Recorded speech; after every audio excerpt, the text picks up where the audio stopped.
കോട്ടയത്ത് നിന്ന് നമുക്ക് വേദന ഉണ്ടാക്കുന്ന ഒരു വാർത്തയാണ് വരുന്നത്. കോട്ടയം പാറക്കക്കടവിൽ വള്ളം മറിഞ്ഞ് 2 പേർ മരിച്ചു. ആ വാർത്ത വരുന്നുണ്ട്. ഞാൻ അതൊന്ന് പ്രേക്ഷകരെ അറിയിക്കട്ടെ. കൊല്ലാട് സ്വദേശികളായ ജോബി വിജെ, അരുൺ സാം എന്നിവരാണ് വള്ളം മറിഞ്ഞുള്ള അപകടത്തിൽ മരിച്ചത്. മീൻ പിടിക്കാൻ വള്ളത്തിൽ പോയവരാണ് ഈ അപകടത്തിൽ പെട്ടത്. ടോബി ജോൺസൺ ഞങ്ങളുടെ പ്രതിനിധി വിവരങ്ങളുമായി ചേരുന്നുണ്ട് കോട്ടയത്ത് നിന്ന്. ടോബി പറയൂ, എന്താണ് സംഭവിച്ചത്?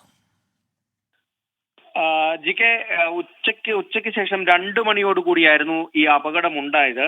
മീൻ പിടിക്കുന്നതിന് വേണ്ടി 3 പേരടങ്ങുന്ന ഒരു സംഘം വള്ളത്തിൽ പാടത്തിന് നടുവിലൂടെ, അതായത് വെള്ളം കയറി കിടക്കുന്ന പാടത്തുകൂടി പോവുകയായിരുന്നു.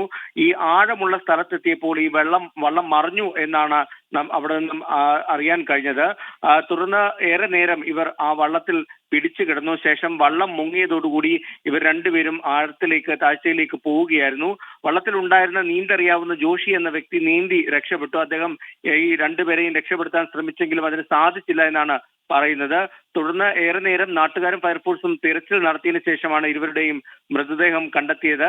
ഇപ്പോൾ മൃതദേഹങ്ങൾ ആശുപത്രിയിലേക്ക് മാറ്റിയിട്ടുണ്ട്. മീൻ പിടിക്കാൻ വേണ്ടി പോകുന്നതിനിടയിലാണ് അപ്രതീക്ഷിതമായി ഈ വള്ളം മറിഞ്ഞത്. ഗോപി. ശരി, ടോബി ജോൺസൺ ആണ് വിവരങ്ങൾ നൽകിയത്.